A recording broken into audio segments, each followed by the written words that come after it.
এই তো ব্যাংক কিনে ফেলছি। ভাইয়া এই ব্যাংকে টাকা জমিয়ে আমি কিনবো আইফোন। আর আমি এই ব্যাংকে টাকা জমিয়ে একটা বাইক কিনবো। চলো ভাইয়া তাহলে টাকা রাখা শুরু করি।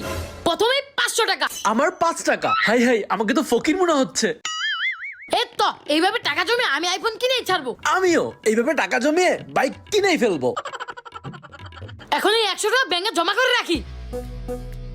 জমা করে রেখেছি। 20 টাকা। এখন এইটা আমার ব্যাংকে জমা রাখি। এই টাকাগুলো দিয়ে যদি একটা বাইক না কিনতে পারি তাহলে নিজের নাম উল্টায় রাখবো। কয়েকদিন পর। এখন এই 500 টাকাও ব্যাংকে জমা রাখি। কি ব্যাপার, কই গেল? আরে পকেটে একটা টাকাও নাই। কি করা যায় আইডিয়া। এই মাটির ব্যাংকের জমানো টাকাগুলো বের করি।